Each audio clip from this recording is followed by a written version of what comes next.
Hi, I'm Bobby G, and this is Bobby G's Big Stone ATX. Today, I am so excited for our guest today. We've got some Austin legends in town. We've got Wayne Nagel and Don Harvey, two of the original co-founders of the Sims Foundation, which is such a special organization that provides mental health care to local musicians and their families in town. And talk about an organization that improves the fabric of Austin. You guys really, thank you for doing that. And let's start out with let's talk about Sims Foundation, but let's talk about Sims Ellison, who the foundation is named after. You guys want to tell us how you met him? Well, Sims was the bass player in the band Pariah, along with his brother Kyle Ellison. Dave Derrick, the singer, Jared Tootin, Dave and Jared worked for us at the Ark, and Shandon Som, who's Doug Som's son, youngest child, who lived in the Ark apartments across from the Ark. They were a band. Kevin Womack and I co-managed them, and they were a big hard rock metal band, big in Austin, and they got signed to a major label, to Geffen Records. And things looked going real good for them. They were from San Antonio.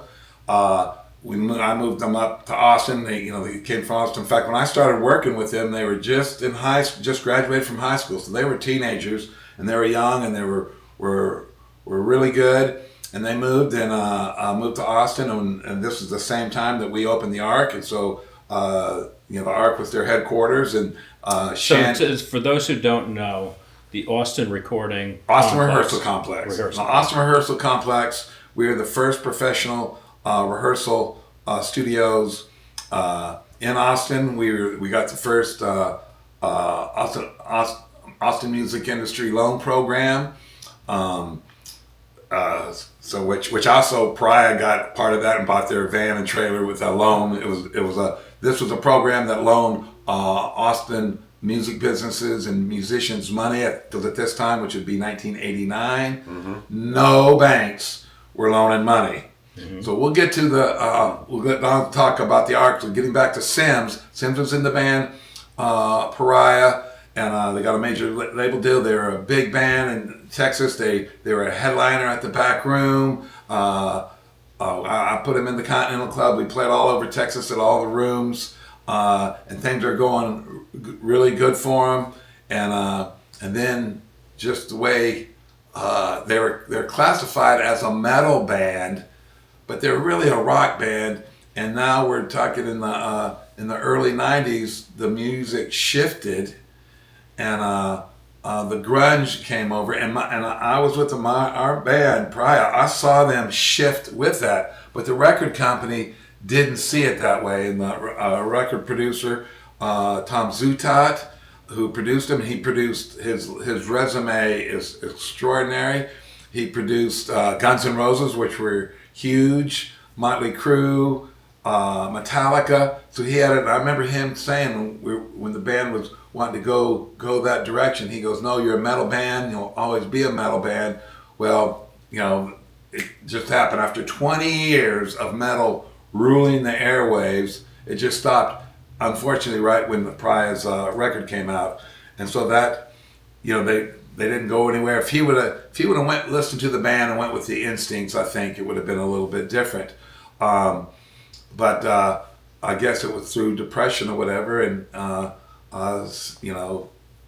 Sims, and now we're in '95 after 7 or 8 years of the band being top, things were happening, I guess, through depression and such. He took his life, and it was devastating to all of us in the music community. And Michael Corcoran, who just passed away, the late Michael Corcoran, he was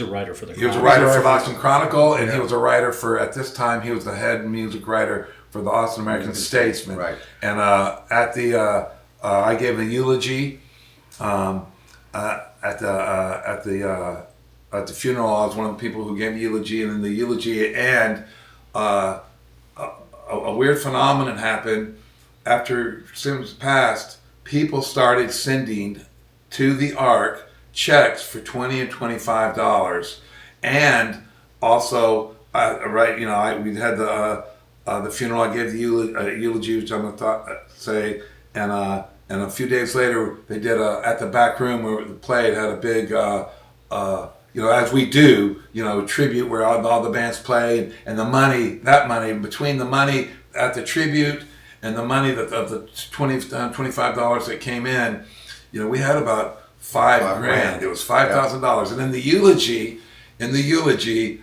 I said that, and I said we should, because also at this time, the local bands where now it's Blues on the Green is in the Great Lawn in Zilker Park. They didn't this, I don't know what they called it, but the bands played at Auditorium Shores. That's where the band played. That's where the Stevie statue is there. Stevie had a festival. The T-Birds had festivals. The music. The union, the musicians union. They had shows there, and that's where we played. And that's where Stevie's statue. And I said, well, let's make a drinking fountain. And a drinking fountain there in honor, because with this money, we had this money now, which ironically the drinking fountain cost $5,000. A drinking fountain there to remember and have a drink for Sims.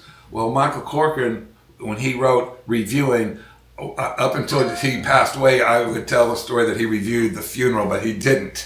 I got confused because why would someone be reviewing a funeral? He reviewed the memorial that we did at the back room, and he said it was after I gave my eulogy, and he said that having another statue, a memorial for another dead musician is ridiculous. He sort of put my idea down.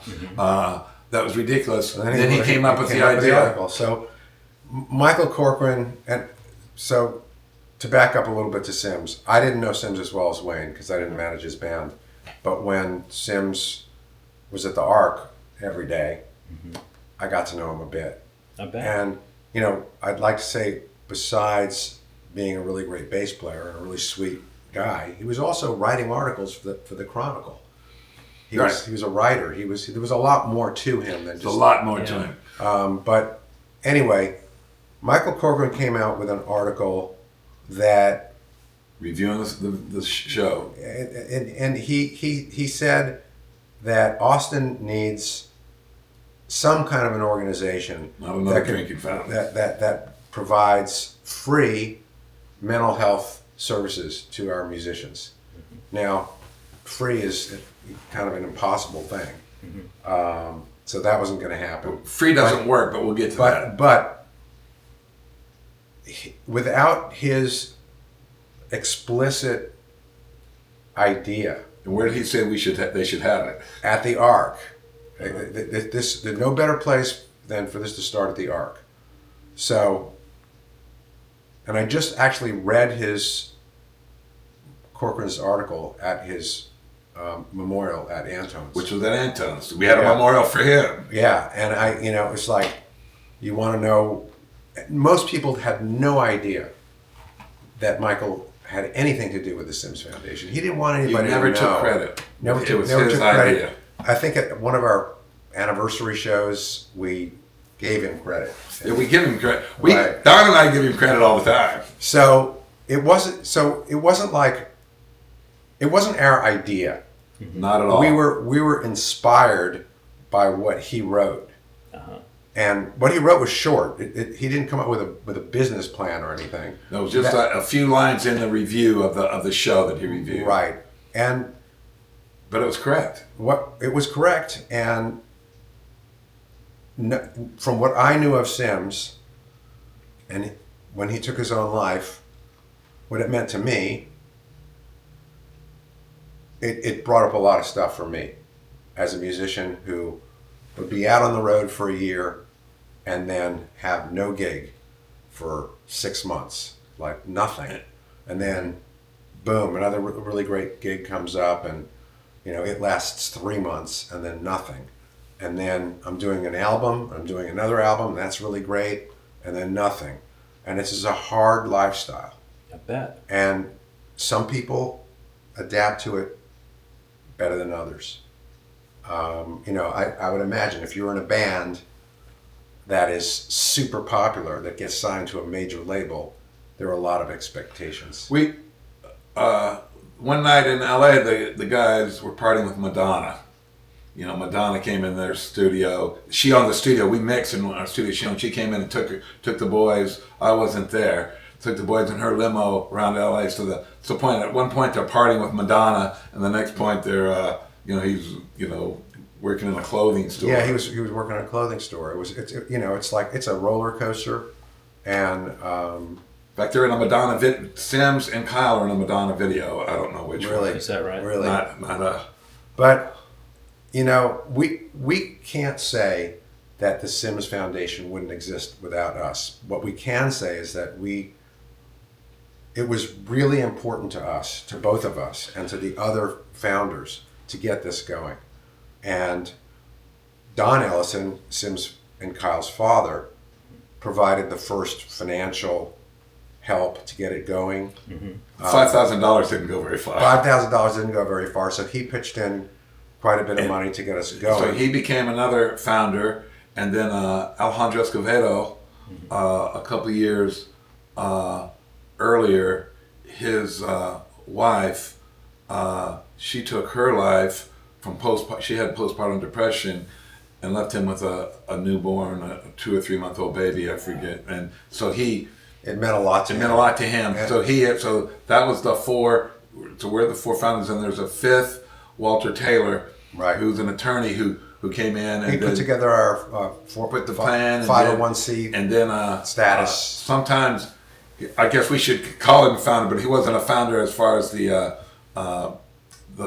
picking up Corky's ideas and making them into a reality. Came as our first executive director, right? And so it was the us five and him 6. So it's important. It's important to note that none of us were experienced in nonprofits. We had no clue. None of us were experienced in mental health care. Mm-hmm. We were. Peyton Wimmer was. So he's the one who came up with us 5. Right. Mm-hmm. Peyton Wimmer was experienced. That's why he became the executive director. But before he came on board, we'd already started having meetings. Yeah, we already started having meetings. We already started. So we were the 5 founders. Figuring out how we're going to do this. There was one more, but I can't remember his name. The musician. Yeah, he was a musician. He didn't last long, but he came up. It's a sort of a funny thing. A funny thing. We were Sims. In fact, when if you need events, a lot of times Don and I will talk and speak, and a lot of people don't realize that Sims was a person. Right. But it's not. Sims isn't an acronym like HAM, the Health Alliance for Austin Musicians, is an acronym. So everyone had acronyms. So we thought. Yeah. We needed an acronym, and this founder who didn't last very long, we can't remember his name. We can't remember his name because he had 2 names. Yes. Actually, he had 3 names. He had his real name, he had his musician's name, and then he had another I don't know. Spiritual name. So we can't remember his name. He came up with services invested in musician support. Which is silly. Sims is a guy. We didn't use that long. We realized it was better to have Sims, but we came up with an acronym, which services invested in musician support. It's pretty good. It was one of the. We were just in a brainstorming time. How do we do this? How are we going to make?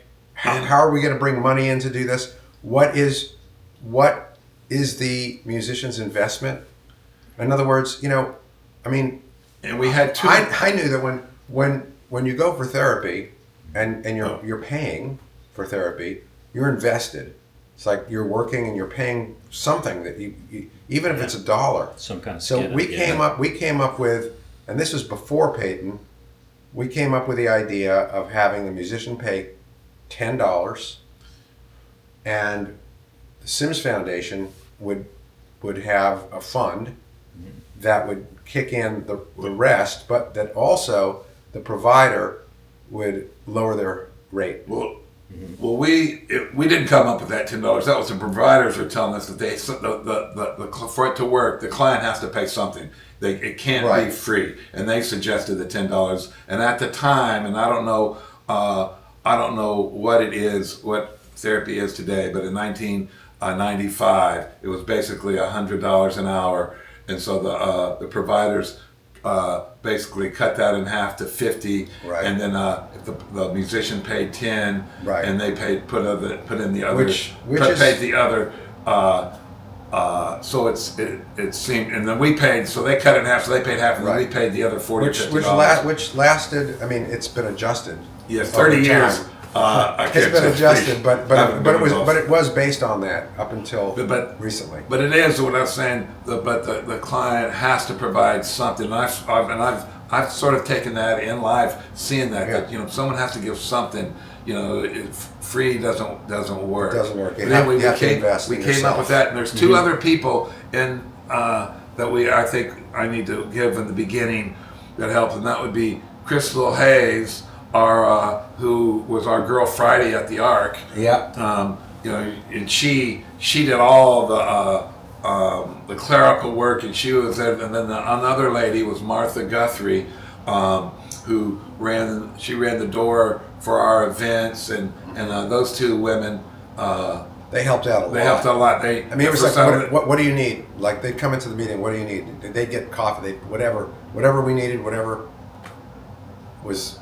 And so some of that infrastructure came from, because Crystal worked for the Ark, and it was not like, nobody was getting paid to do any of this stuff. It was just like this. No one got paid. I think the genesis of this thing was something has to be done. Corky came out with a great idea. How do we make this happen? That's what the initial meetings were about. And then I called Corky and I asked him, I said, if anybody calls you or contacts you about your article that is involved in mental health in any way, shape, or form, please let us know. And that's how we found Peyton Wimmer, our first executive director, and he did know. He helped a lot. And he was our first. He really helped get it all going. How many therapists do you have? Are there a half a dozen therapists who work with? Well, you know what? We're not involved. Yeah, we're out of that. We're more of. But I would say it's much more than that. Much more. That would be Derek. Would you talk to Derek and Sarah and Marissa would know. Don and I now are just more statesmen. What are we? What are we? We keep spreading the word. Well, and I have to say that we have our 30th anniversary coming up that we're making a big deal, which May is 18th. May 18th, and that's at the Empire Control Room. Empire Control Room. And one of the reasons that we're sort of making a big deal on the 30th is because on the 25th was during COVID, and that was 2020. We couldn't, but during COVID, that's what we did. Don and I actually do something during COVID. Don Ellison, one of the founders, the fifth founder, Walter Taylor, sort of left Sims. Right. He hasn't been a part of it, but Alejandro, Don, myself, and Don Ellison kept doing things. And one of the things we did during COVID is we did the Founders Challenge, and this was Don Ellison's idea, who passed away. I like to tell a little bit about this. Okay. Because I'm going to Founders Challenge. Don, take over. So Don Ellison, for a long time, that was Sims's dad. That's Sims's dad. For a long time, he hadn't been real supportive. He stopped giving money. He had his reasons, and his reasons made sense to him. I believe that it had to do with Sims getting involved in helping with drug addiction and helping people get off drugs and help them with their mental health, because you can't help somebody with their mental health until you get them off whatever they're abusing, and drugs and alcohol. And Sims didn't have that problem. That was the irony in the band. He was the only in the Pariah. He was the only one who didn't smoke weed or drink. I think that Don Ellison didn't want his son's name associated with anything to do with drugs. So, you can't argue with that. That was his opinion.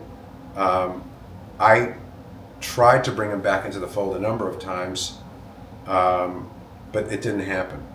And then out of the blue, I got a call from him, and he said, Don, I want to put the band back together. You and Wayne, I want to work with you and Wayne. I want to do a challenge, and I'll match every dollar that comes in, dollar for dollar. And we'll do something with like a founder's challenge of some sort. Well, Don passed away not long after that. But we didn't. And that was in 2020 that he... Yeah, 2020 during COVID. Yes, This was yes, our COVID yes. project. 2020, just when COVID was starting. Yes. Well, Right? Yeah. It was in- It was was probably mid 2020. Yeah, it was during the COVID. I know because Yeah. we were able to do it because we weren't working. You know, we were able to all. And you go on. Well, so we knew that we had to bring Alejandro in. So we brought Alejandro in and met in my backyard, all masked up, 6 feet apart or whatever, and talked about what we could do. And Alejandro's manager and publicist Alejandro got them both involved. Surefire Media became involved To do Bruce Springsteen. and they did a hell of a job of promoting the Founders Challenge. We went national. We raised $100,000, and we got articles in Billboard, shows on XM radio. What were some of the other ones? NPR. NPR. NPR was a big one. NPR, we got a big one on NPR. Put the word out about Sims Nationally. like it had never happened before. Which is what Don and I, you left one point out, is when we did, Don Ellison said he would put the money up. Don and I said, well, we would like to take some of that to hire a publicist. Because with Sims, we could never do that because the publicist cost $20,000 or whatever, Right. and that money needs to go to the musician. Right. We didn't have the money to do Exactly. that. So if this has come from you, we would like to do that. And Don Ellison said yes. He said yes. And then Alejandro had his publicist who cut us a deal. And they cut us a great Cut us deal. a great. In fact, they have a wing of their for charity for to do charity, and they Right. did it and did a really good job. They did a fantastic So cool. job. I mean, how could they not? Surefire Media is like... Yeah, they're pretty big. And Alejandro, and he was the face of it, and was told about his story of his Yeah. wife, and Yeah, it was very touching. It was difficult for him. He put it out there. But his heart and soul. What had happened with his wife. About his depression. Everything that happened in his life went out there, which was no easy task. And so, without his participation in that, there would have been. I mean, interviewing us is fine and dandy, but interviewing Alejandro made a hell of a lot more sense. He was on some TV shows too. What was Good Morning America or something like that? No, he might have been on a local show, but I Anyway. know he was on an XM radio show. Anyway, it was national, and Yeah. now there's places in different parts of the country that are starting things like this. Oh, is And that right? That's so cool. Those articles gave Sims, a lot of clout, and they put it on their websites. They promoted the fact that all of these national Yeah, I think the articles. publicity was worth way more than And, the $100,000 that we raised and matched. Sometimes I wonder if Don Ellison knew something was coming. 'Cause- Yeah, I think that's my theory. I think Yeah. he knew that he was. I think he knew, the end was near. I mean, he was in his 80s. and he He was in. he put aside any of the things His that he feelings had, any of before. his feelings about that, and he knew that this was in his son's name, and he knew it was doing a lot of good, Yeah. and he wanted to raise that money. There's more to the story, but we don't have to go all into Yeah. everything. Yeah, it was a good one. It was a good. Yeah. That's it's what Don and I what we did during COVID. Yeah. And it's what which I thought was a good thing. But that's one of the reasons we couldn't have where everything was shut down in 2020. These are the things that we can do. We're not running the organization. Yeah, but we do things like that's we do that. We're not running the organization, but we come in and they seem to tolerate us. So you guys are located on South Lamar, is that right? Well, we were located on South Lamar in the same building where Ham. So Sims was downstairs and Ham was upstairs. Okay. Sims now, all of the folks that work at Sims work from home. Okay. And they have regular meetings. Okay. And Ham moved to their own building. Oh, gotcha. I believe it's on South First. Okay, well, so Wiley Ross, who was a guest in my show, and local artist and musician, who will actually be performing on the March 11th show here to raise money and further awareness for you guys. He did I saw in the paper, he did he did a mural on one of the buildings, and I thought it was on South Lamar. Probably maybe was. where you guys were there before. But Probably was. anyway, he's a real special guy. But I just, I love hearing all about this, and I love hearing that, because for some of our viewers, maybe they don't know that Sims was actually a person. Maybe they think it's an acronym, like HAMAS, for instance. And I think putting a face on that, because it's been 30 years now, it's just, I think that's so important. And I think that what you guys are doing is just so beautiful, and just improves the fabric of Austin in such a special way. Because I mean, I when I moved here, I heard that Austin was live music capital of the world, and I had spent some years in New York City, and I just kind of yucked it off, and I had no idea what Austin was all about. I had no idea that you could go out 7 nights a week and hear, a laundry list of amazing talent all over the place, which still blows me away. It's just like I get like on my Instagram feed from the Continental Club and Seaboys and Saxon Club and Antones, and and then there's so many more, many other venues. But Austin, music makes Austin so special. And the fact that you guys provide that safety net and for mental health care for those people who are creating the soundtracks to our lives, I think it's just really, really beautiful. And Well, thank you. Thanks so much. Thank you.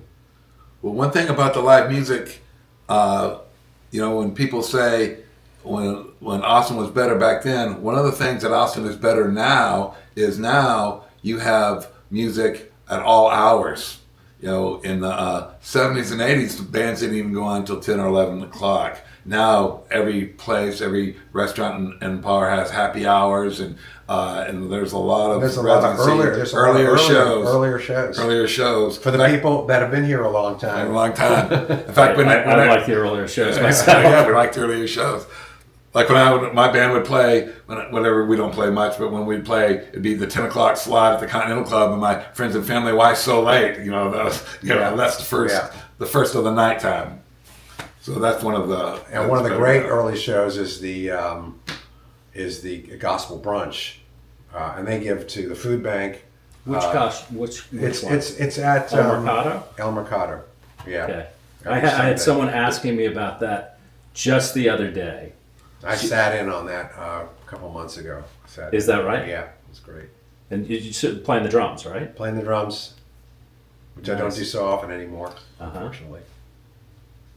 So if we want to talk about the Stones. Yeah, let's talk about the big stones that have been dropped in our lives. Stones are dropping. I'm not talking about the Rolling Stones, which I am a Rollinga, but a stone that I guess that was dropped in my life would be Charlie Sexton, who I met him when he was a little boy, but professionally, I guess I met him and his brother Will when they were 11 and 9. Mm-hmm. I booked him at the Continental Club on Tuesday nights.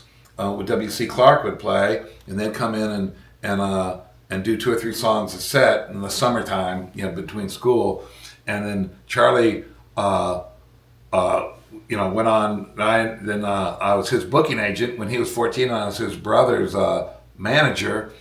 And when Charlie was 14, I was his booking agent. And from being his booking agent, I was at Rock Arts.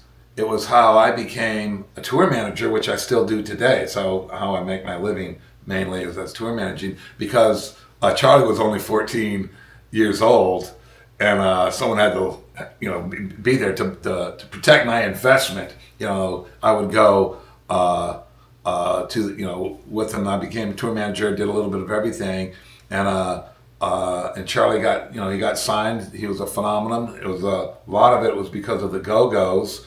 Kathy Valentine, the bass of the Go-Go's, was from Austin, and they played at the Frank Irwin Center. And after their show, she brought the girls to Steamboat, where Charlie was playing in his band, Little Charlie and the Eager Beaver Boys, and then they went back to L.A. just spreading the word about this phenomenon guitar player, and the record companies started coming. So there's two Stones in this. One is Charlie. Another would be Tim Neese, who just as a coincidence, the Go-Go's were managed by Frontline Management.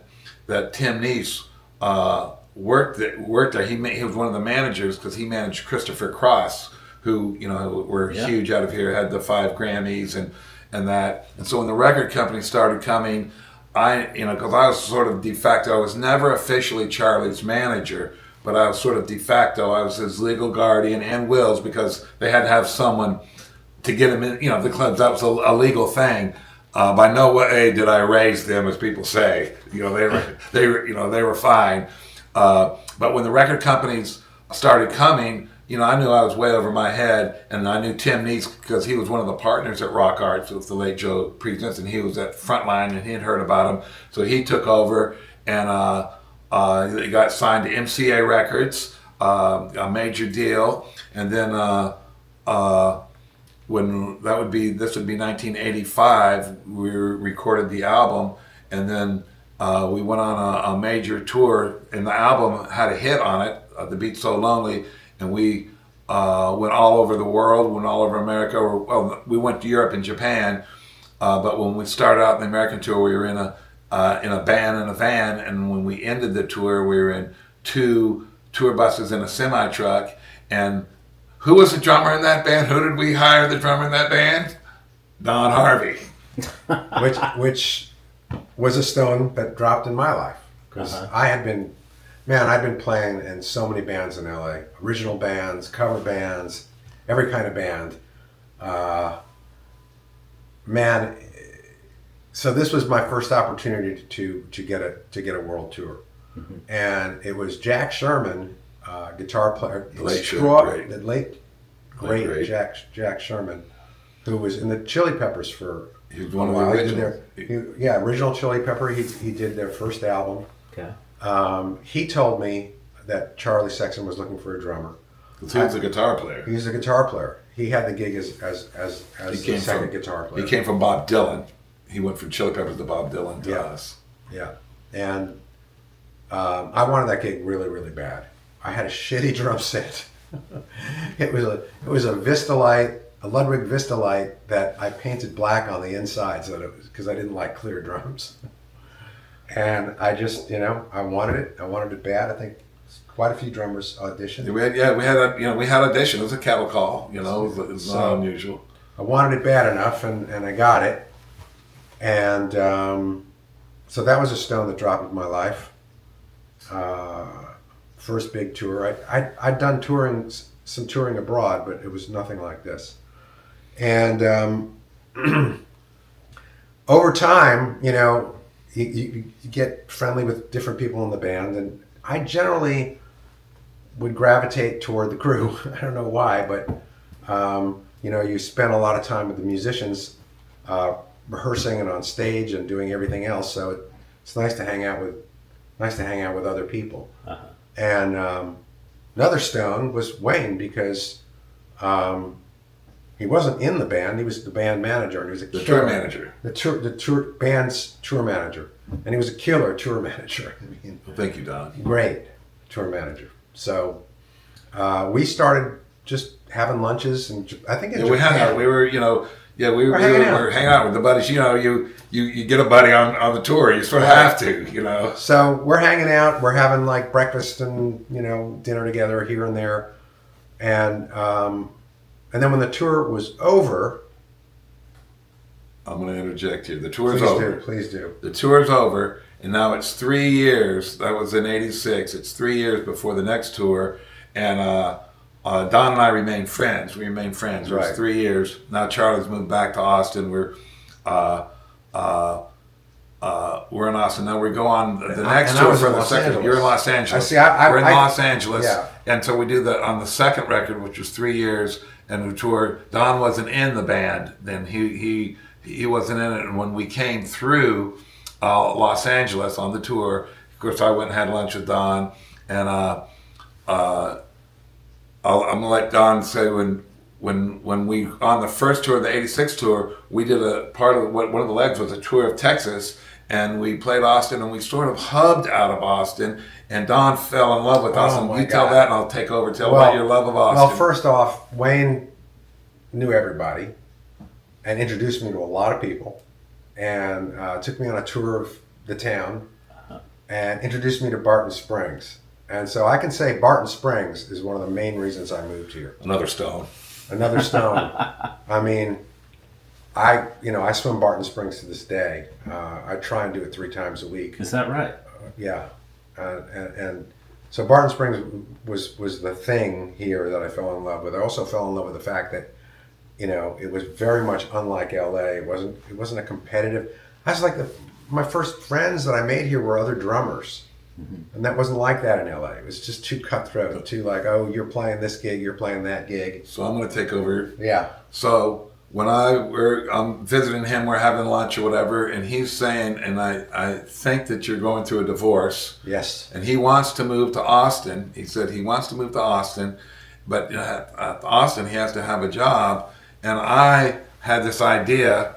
You have different ideas, and I said, well, I have learned in life, if you need a job, one of the best ways to get a job is to create one. Right. Create one. And I had this suggestion, which is Austin as much, and as Austin was hip and cool, in fact, we're so good, it didn't have a professional rehearsal hall. Now, people thought that when we did the art that Don and I were geniuses, but we weren't. There's one. We've been in them in L.A. and New York and in London and Japan. But I was telling Don, well, you know what Austin needs is, it was just something I said. I sort of forgot about it. When we need a rehearsal hall, we need to rehearsal something, just sort of in talking, and then I come home and Don jumps on it, and does the research and moves on, does the research. I'll let you take over. Well, I was actually talking to somebody in LA at the time about going in with him on a rehearsal studio in LA. Mm-hmm. So I already had a rehearsal studio in my head. I mean, because he jumped on it. It would never it was like this is new purpose. I'm getting divorced. I'm moving to a new town. This is going to be great. And it was great. And believe it or not, we had that place built out, a 8,000 square foot warehouse, mostly built out and operational and up and running in 6 months. Yeah, Don came, moved here in September. Where was it located? It was located, it's where Beverly Hills is now. Academy and South Congress. If you get to the corner of Academy and South Congress and you go on Academy, the very first left is Music Lane. Yeah. It's where I used to get my hair cut up at the top at okay. What's the Soho? It's where the Soho House is. Yeah. The Soho House, where the Soho House is where our parking lot was. But we were. That was they call it Willie Arms, where the Opry House was. Willie owned that. Tim O'Connor was running it, and we had that building. And from September, when Don moved here with nothing, we found a place. We got the music industry loan. That was then we had to find a bank.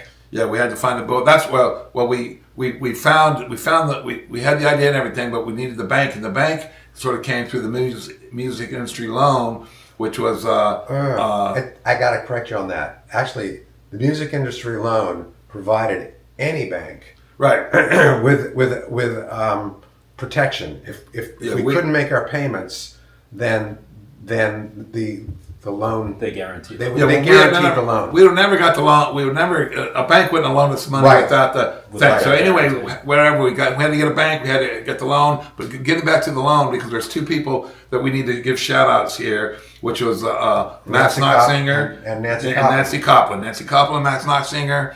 Max Noxinger was on the city council, Right. and Nancy Copeland worked for the city, and they were instrumental. Without those two, Yeah. we wouldn't have got it. There was all kinds of hoops to jump through. Oh, yeah. With the city involved, we got a bank, then we got a contractor, which I don't know how we lucked out to get such a great contractor in Bob.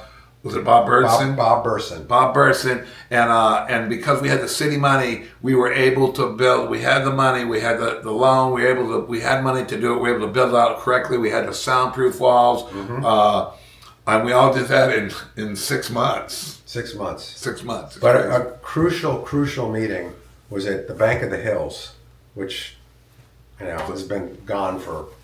Yeah. It became Liberty Bank, and then Liberty Bank became Prosperity Bank. But at Bank of the Hills, we had to have a business plan. I mean, you couldn't just say, this is a guaranteed loan, so give us the loan. They needed to see what we were going to do. And that's for those letters that came up. The letters were part of it, and then Steve Wertheimer, who you lived in his spare room. I lived in his spare room, and I asked Steve to do some projections on what we might Steve be Wertheimer, doing. Continental Club and Sea Boys, for people who don't know. Neighbor here in town. Neighbor Yeah, here, yeah. definitely. So he got on his early MacBook computer and put together projections. If we were charging $6 an hour for this room and $12 an hour for this room, and we were booked, this percentage of time, this is how much we would bring in.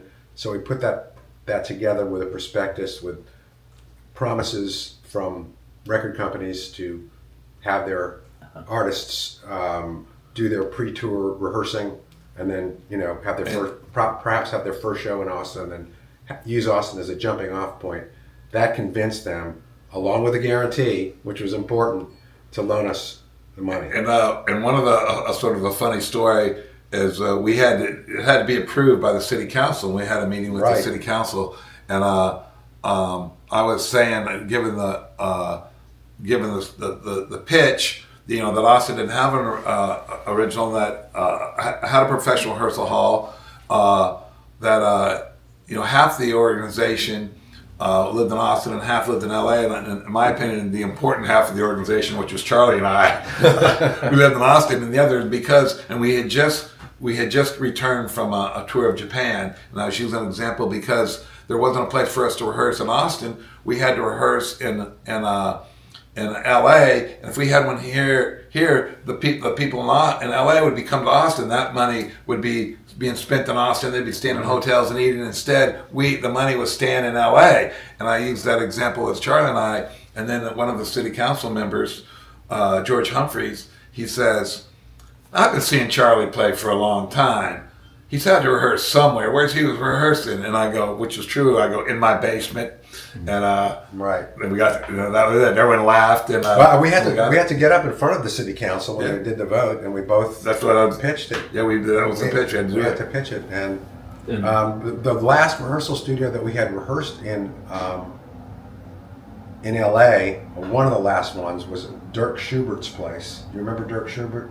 He owned. It was Dirk. No, it was sound something. But we had been doing it, since you had been doing it. But I flew out back to LA because he was closing his place, and we bought all his gear. So all the gear for our rehearsal studio in Austin actually came from an excellent rehearsal studio. Myers System. Dirk Myers, yeah. Dirk Myers. Anyway, that's the Arc. That's the Rehearsal Complex.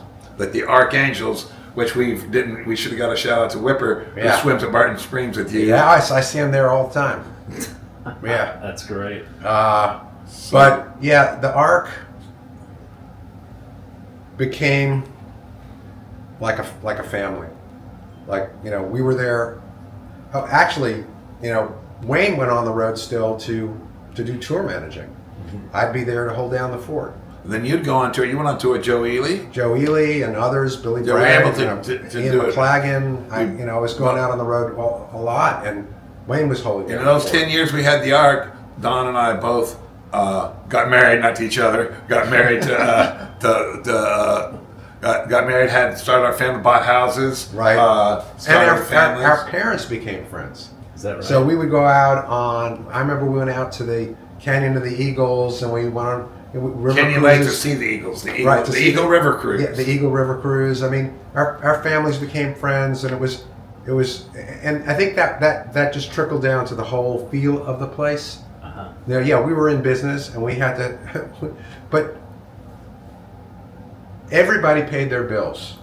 In all of that time, we only had one record company that didn't pay their bill, and it wasn't, and it wasn't an artist. It wasn't an artist. It was a record company that's long gone, and I think the owner of the record company is long gone. But was that Watermelon? It was whatever. It was all good. Heinz Geisler. Yeah, I don't remember. Yeah, Heinz, he's long gone. Long gone.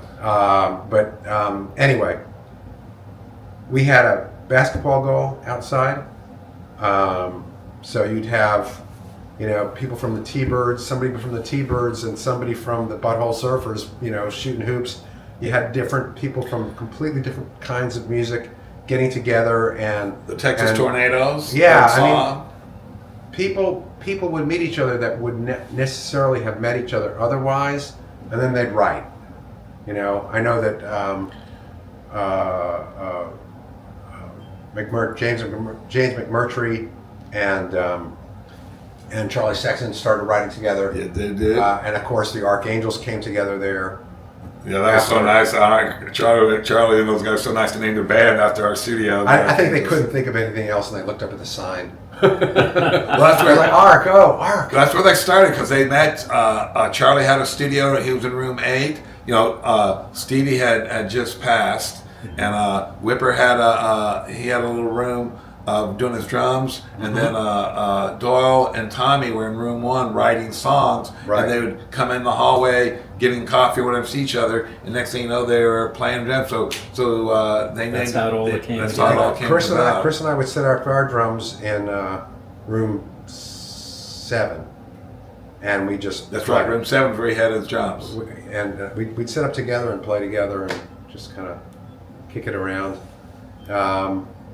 But I think it was that the Sims Foundation was born out of a tragedy into a real family environment where people were, they just wanted to do the right thing.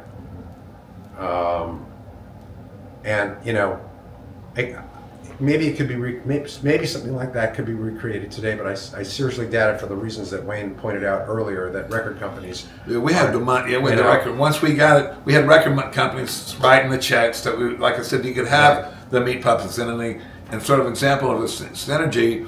We had rooms 1, 2, and 3, and in the corner between 2 is here, 1 there, 3 there. We had a recording studio that had a window going into room 2 and a window going into room 3, so you could record either one. Yeah. And the Meat Puppets were locked out doing pre-production for their record in room 3 and had the tapes rolling, doing that. And Reckless Kelly, who at this time were a baby band, and I think they were teenagers. And Davis McClarty was their booking agent, and they would. We had this thing called the Musician Special, where you could get 5 3-hour rehearsals for $100. That's right. In the daytime or late at night, not at the prime time. And so they were in the daytime in one of the little rooms, and if the big room was open, we'd put band. The band. So anyway, so we put them in. They're in room 2. They're rehearsing, and the Meat Puppets are doing their pre-production. And Kyle Ellison, Sim's brother, who was in the Meat Puppets, he comes out and asks me, "Do I know of any psychedelic fiddle player that they need?" I go, "Cody Braun for Reckless Kelly is right next door, right there." And next thing you know, Cody's wasn't on the album, but he did recording, so they recorded him right there. It was all hooked up. The studio was the other one. Now, he wasn't on that album that they were doing, but they later did a compilation and hit the song that he was on. But that was things like that happened. I had a similar one when I was producing. I was producing Beaver Nelson when he first. Beaver's first record. I'm going to see Beaver Saturday. And so Rich Brotherton and I produced this record, and Doyle Bramhall was in the house, so I just brought him in to play some guitar. Scrappy Judd was in the house. He came in and played some guitar. And Lucinda Williams was in the house. And there was this one song, Don't Bend, Just Break. And it was we set it up as a duet. I just asked her, would you mind coming and listening to this song? And she was like, oh, this is beautiful. And she just sang a duet with Bieber. And it was so, you know, we had part of the Archangels. We had Chris Layton on some drums, on some of the songs on drums. I was on some of the songs on drums. You know, he was better suited to some of the songs than I was. So that, you know, these are things that never would have happened unless it was a space like this. And another thing that we did, So cool. where the restaurant Fresses is today on South First Street, it was a restaurant called Griswold's.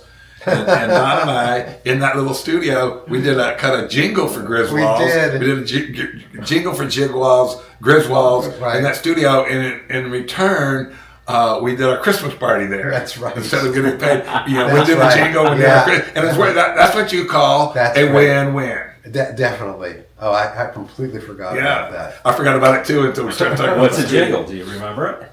Oh, I don't Sure remember. you do. But I was Man. the voice, I think. You were the voice. I was the I was voice. like, Wayne's got a great low gravelly voice. Whatever it was, you know, the jingle and Yeah. the radio station was KGSR at that time. That's right. And you know, it was on the radio. It was pretty funny. I don't know what the jingle was. Now, your sister was working with the City of Austin.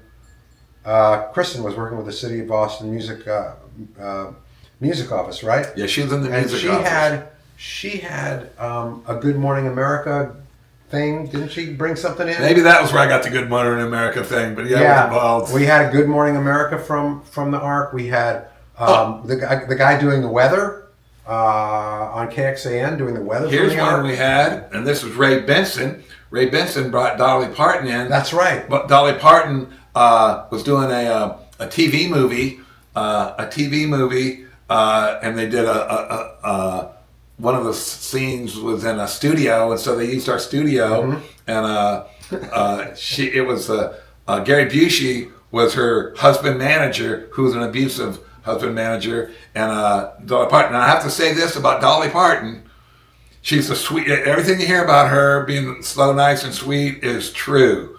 She was there. She was great. She was there, and the Ark was sort of a circle. When it wasn't her time to be filming, she'd be walking, you know, in the hallway singing. And if anyone wanted to get her, and this was before the cell phones, cell phones. Right. People had their cameras. If anyone wanted to get their picture taken with her or get autographs, Which is a funny story because I had a professional photographer on board too, because, you know, we needed a good picture. It's like we have to have a great picture of Wayne and Dolly and me at our studio. And so she came down and took the pictures, and the pictures didn't come out. But anyway, she was a sweetheart, and we were at Don put the our banner. We had a banner that we put on the wall. So when the scene was only about a minute or two, Right. You know, but they were there all day. You know, they had the checks, so that was pretty fun. I never saw that movie. It was horrible. You saw it? Yeah, it was on television. What's the name of the movie? I don't know the name of it. We're talking in the 90s, but Yeah. anyway, A lot so of great that's- people. A lot of great people rehearsed at the Ark. So we're at the. We can still keep talking. I mean, if you guys are having fun. So anyway, I'm having a great we've time. done the Stones, we've done the Ark, we've done the Sims. Anything else? Yeah. I mean, I've said this before, but I think that thing about the Ark being kind of like a family, like everybody wanting to be there, was the perfect. There's a lot of musical synergy. It was the perfect segue into this tragedy with Sims taking his own life and jumping into action. Well, as I said, that why people sent the Ark checks is like sort of in lieu of flowers. We got Right. these checks for $20 or $25, and you know. And what do we, you know, I don't know why, because no one asked to say that. No one said in lieu of flowers, send checks to the Ark. People just did. They sent us money. And then, and as I said, my idea was to make a drinking fountain, which Don Ellison, the father who had money, loved that idea. And we made the drinking fountain. And the drinking fountain is there. And I'm going to tell this story, because you can only hear this by word of mouth. But on where the Stevie statue is, where the Stevie statue is on Auditorium Shores, and now it's called, it's not called Auditorium Lady Shores. Bird Lake. No, Ladybird Lake is the lake, but what the park is Vic Mathis. Did they change the name of it? Yes, Vic Mathis a park, but we still call it Auditorium Shores. Well, where the Stevie statue is, there's a sidewalk that goes up, heading south to where, and at the end of the sidewalk, where then that's Riverside Drive. That's where we have the Sims Fountain, and the Sims Fountain was you have the fountain, and then there's some benches on the other side, and there's four like pegs. Sims was a bass player. Now on the Stevie statue in the back, where he's facing the trail, his back is facing the lake. There's a round thing. Okay, that's going to make the base of the guitar. I'm going to talk about a big guitar that is on this that just happened. So that's guitar. And then in front of the Stevie statue, there's a garden, like a triangle garden. That's the sound hole from the guitar. And then the steps that go up to the Riverside Drive, there's exactly 22 blocks. And how many frets are there in a guitar? There's 22. Now someone, I don't know who, in the middle of the night, I don't know who did this, but somebody put dots where the every third fret and at the 12th. Now they faded. This has been, we're talking 25 years, 30 years now, but they faded. You can still see them, and they even put two. These mysterious people put two dots where the harmonic is on the 12th fret. And then when you get to the top where the Sims Fountain is, as I said, and we didn't plan this when they built it, but those four pegs, he was the bass player. So if you look from the air, which you can't because trees cover it, but it makes for a big guitar. That's cool. So there you go. So there's another thing that we completely left out, which is funding for the Sims Foundation. So how do we get funding for the Sims Foundation? Well, please donate. Well, but I'm telling a story from way back, and that is we were fortunate to have Jody Denberg jump in. Jody Denberg. For years and years, KGSR had the broadcast volume CDs, and the broadcast volume CDs, all that money went to Sims. That's right. All of it. And it was $100,000 about every year, and it was given at the music awards, South by Southwest. In fact, it's where I learned a term, a bridge loan. I never heard that term before, but a bridge loan, because we would run out of money, by the end of the year, and South by Southwest was March. The bank knew that on March 15th or whenever the music awards, we were getting a check for around $100,000. So they would loan us the money called a bridge loan to get us through, knowing that was guaranteed. And because it took a while to get on our feet, but Jody did that with KGSR. Without the broadcast volume CDs, then we would have never made it. We wouldn't. Thank you, Jody. And then the funding had to become more diversified. And when we were on the board, we helped with that. And then since we've not been involved, there have been several executive directors that have really helped diversify funding for Sims. But the grassroots funding for Sims comes from individuals. And so I'm going to say it right now. They're still sending checks. We are needing support from the community, just like we did at the beginning. I mean, this is an ongoing effort. And so anybody listening to this podcast that's willing to write a check, you're going to fill in all the blanks on that. Yeah, there's two. And of course, we have a fundraiser coming up with you on March 11th. And then we're doing our 30th anniversary. There'll be a big fundraiser. May 18th. May 18th at the Empire Room. Right. And you can always go to Paramount. Jimmy Dale Gilmore on May 4th at the Paramount. That's Sims and Han. Jimmy Dale Gilmore's 80th birthday. Thank you, Jimmy. With his son, Colin Gilmore's band, Exile, West Texas Exile is going to be the house band. There'll be all kinds of guests, Dave Alvin, Rosie Flores, etc. Great. There you go. I love it. All right. Well, Thank guys, you. Thank you so much for coming by. Thanks for having us. Thank you for having us. That was beautiful. I'm I'm so happy to be involved myself. Thank you. All right. We're out. We're good.